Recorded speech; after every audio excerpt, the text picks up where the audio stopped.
क्या आपको भी यह लगता है कि भारत का सारा काला धन सिर्फ स्विस बैंकों में जमा है? तो रुकिए, क्योंकि सच्चाई कुछ और ही कहती है।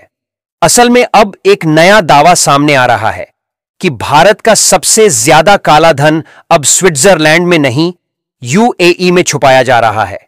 अब सवाल उठता है, क्यों और कैसे? चलिए धीरे धीरे इस रहस्य को समझते हैं।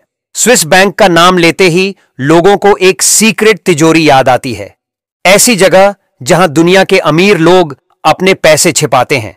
भारत में भी पिछले कई सालों से यह चर्चा होती रही है कि नेता, बिजनेसमैन और काले धंधे वाले लोग अपना पैसा स्विस बैंक में रखते हैं। लेकिन पिछले कुछ सालों में अचानक एक बदलाव देखा गया। स्विट्जरलैंड ने अब भारत के साथ ऑटोमेटिक इंफॉर्मेशन शेयरिंग शुरू कर दी है। मतलब अगर कोई भारतीय स्विस बैंक में पैसा जमा करता है तो वो जानकारी अब भारत सरकार को मिल सकती है। और यहीं से शुरू होती है कहानी यूएई की।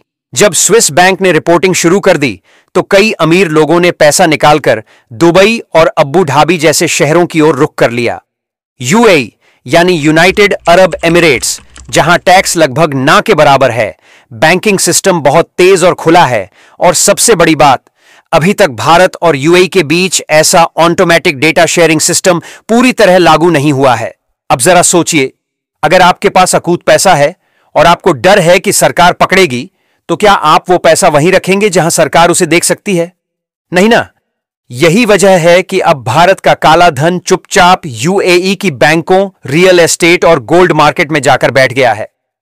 कुछ रिपोर्ट्स के अनुसार भारतीय नागरिकों ने दुबई में 1 लाख से ज्यादा प्रॉपर्टी यूनिट्स खरीदी। और यही नहीं, गोल्ड ट्रेडिंग, बिटकॉइन ट्रांजैक्शन और शेल कंपनियों के जरिए इन्वेस्टमेंट, ये सब यूएई में बहुत आसानी से हो जाता है। अब बात करते हैं एक चौंकाने वाली बात की।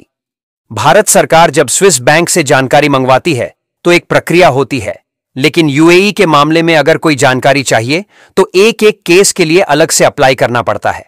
और इस चक्कर में बहुत सारे केस या तो छूट जाते हैं या वर्षों तक लटक जाते हैं। अब जरा एक उदाहरण से समझिए। मान लीजिए किसी बिजनेसमैन ने 50 करोड़ रुपए का घोटाला किया और वो पैसा बैंक के बजाय दुबई में एक विला खरीदने में लगा दिया। अब वो विला किसी दुबई के नागरिक के नाम पर रजिस्टर्ड है, लेकिन वो असल में उस भारतीय का है। भारत में बैठे अफसरों को पता भी नहीं चलता कि वो पैसा अब किस रूप में और किस देश में है। इसीलिए अब कई आर्थिक विशेषज्ञ कह रहे हैं, भूल जाइए स्विस बैंक को, अब असली खतरा दुबई और यूएई में है। तो और कई गैंगस्टर्स, हवाला डीलर और ब्लैक मनी से जुड़े नाम अब यूएई में अपने व्यापार खड़े कर रहे हैं। वहां का सिस्टम यह इजाजत देता है कि आप सिर्फ एक पासपोर्ट और कुछ कागजात के आधार पर कंपनी खोल सकते हैं, खाता बना सकते हैं, और कोई भी पूछने वाला नहीं होता कि पैसा कहां से आया। अब बात करते हैं भारत सरकार की कोशिशों की। कुछ साल पहले भारत और यूएई के बीच double tax avoidance agreement DTA हुआ था, जिससे कुछ डेटा एक्सचेंज संभव हुआ, लेकिन वो अब भी अधूरा है। सीएजी और एनफोर्समेंट डायरेक्टरेट की कई रिपोर्टों में यह बात कही गई है कि यूएई में जमा काले धन की जांच बहुत मुश्किल है, क्योंकि वहां की बैंकिंग जानकारी हासिल करना आसान नहीं है। तो अब भारत के सामने एक नई चुनौती है। सिर्फ स्विस बैंक नहीं, बल्कि दुबई और अब्बू धाबी जैसे फाइनेंशियल हब्स पर भी नजर रखनी होगी। और भारत के लिए यह सिर्फ एक आर्थिक नहीं, बल्कि एक सुरक्षा का सवाल भी बनता जा रहा है, क्योंकि जब काला धन विदेश में जाकर हथियार खरीदने, आतंकवाद को फंड करने या देश के खिलाफ काम करने लग जाए, तब यह सिर्फ भ्रष्टाचार नहीं, देशद्रोह बन जाता है। अब सवाल यह उठता है कि अगर इतना काला धन यूएई में है तो क्या सरकार को इसकी जानकारी नहीं है? क्या भारत सरकार के पास कोई तरीका नहीं है इस पैसे को वापस लाने का? असल में काला धन को पकड़ना उतना आसान नहीं होता जितना हम सोचते हैं। यूएई और भारत के बीच भले ही कुछ समझौते हुए हों, लेकिन वहां के बैंक और रियल एस्टेट कानून इतने लचीले हैं कि कोई भी आसानी से पैसे को सफेद बना सकता है। यानी दिखाने के लिए पैसा लीगल लग सकता है, लेकिन असल में वो चोरी का ही होता है। यूएई में रियल एस्टेट खरीदना बहुत आसान है।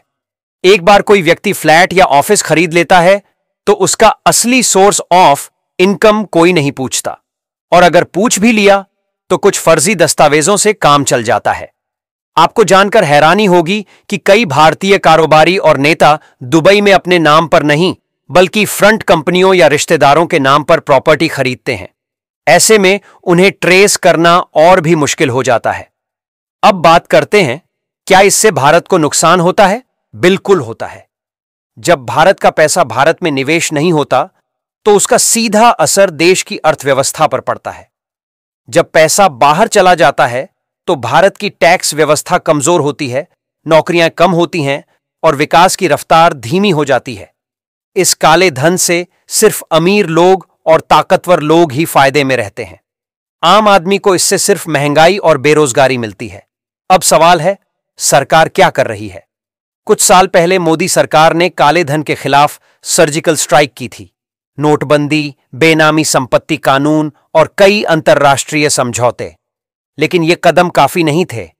यूएई जैसे देशों में जो नेटवर्क फैला हुआ है उसे तोड़ने के लिए ज्यादा पारदर्शिता और डेटा शेयरिंग की जरूरत है। अब कुछ रिपोर्ट्स बताती हैं कि भारत और यूएई के बीच कुछ समझौते हुए हैं जिससे दोनों देश फाइनेंशियल इंफॉर्मेशन शेयर कर सकें।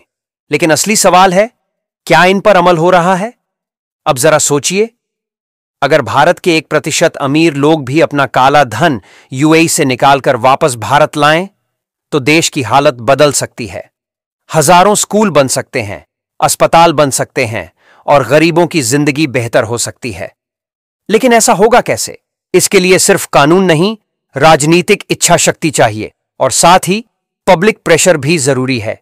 जब आम लोग जागरूक होंगे और सवाल पूछेंगे तभी सरकार पर दबाव पड़ेगा और बदलाव आएगा। अब बात करते हैं, आम लोग इस बारे में क्या कर सकते हैं। सबसे पहले जानकारी रखें। यह जानना जरूरी है कि आपका पैसा कहां जा रहा है। जब आप टैक्स देते हैं तो वो पैसा देश के विकास में लगना चाहिए, न कि किसी नेता या कारोबारी के विदेश बैंक अकाउंट में। दूसरा, सवाल पूछिए। सोशल मीडिया हो या लोकसभा चुनाव, ऐसे मुद्दों को उठाइए। जितना ज्यादा दबाव होगा उतना ही जल्दी कुछ बदलेगा। और तीसरा, खुद ईमानदार बनिए। बदलाव की शुरुआत हमेशा खुद से होती है। अब एक आखिरी सवाल, अगर भारत का काला धन स्विस बैंक में नहीं बल्कि दुबई, अब्बू धाबी और शारजाह जैसे शहरों में छिपा है तो क्या हमें अब स्विस बैंक की जगह अरब बैंक से डरना चाहिए? इसका जवाब आपको ही तय करना है। लेकिन हां, इतना तय है कि अगर सरकार और जनता साथ आ जाएं तो दुनिया का कोई भी देश, कोई भी बैंक भारत का पैसा रोक नहीं सकता।